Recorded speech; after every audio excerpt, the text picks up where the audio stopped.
আসসালামু আলাইকুম। আমি আজকে আপনাদের সাথে শেয়ার করব এই কামারখন্দের বেয়ারা মেলার শতবর্ষ পুরাতন এই মেলাটির মানুষ আসার পরে এই যে এইখানে তাদের অনুভূতিটা কেমন।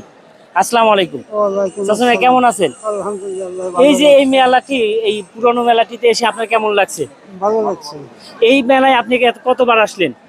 বহুবার মেলা লাগছে। আমাকে জোর মিশিতে মেলা তো। আসসালামু আলাইকুম। ওয়ালাইকুম আসসালাম। এই যে এই মেলায় আসছেন এইরকম অবস্থায়, যে হাতে পাখা দেখতে পাচ্ছি, এই গরমের মধ্যেও এই মেলায় থাকতে হবে? এই যে আল্লাহ ঘুরতেছি বা ই করতেছি, ভালো লাগতেছে এটাই।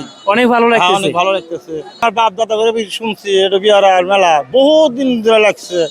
শুনবো যে আপনি এই মেলায় কোথা থেকে এসেছেন? আমি এই ঢাকা থাকছি বাবা, ঢাকা থেকে এসেছেন? হিমায়তপুর থাকছি। এই হেমায়তপুর থেকে।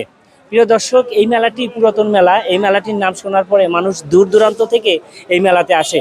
তাদের এই বিভিন্ন ভালো লাগার বিষয়টি, এই স্মৃতি ধরে রাখার জন্য, এই স্মৃতিকে ধারণ করার জন্য মানুষ কিন্তু এই মেলাতে আসে।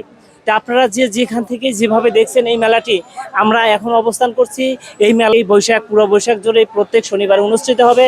তা আপনাদের যদি এই মেলাটি ভালো লাগে, এর স্মৃতিচারণগুলো যদি নিজের মধ্যে ধারণ করতে চান, তাহলে চলে আসবেন এই কামারখন্দের বেয়ারা মেলায়। তো ভালো থাকবেন, সুস্থ থাকবেন, এই প্রত্যাশায়। আল্লাহ হাফেজ।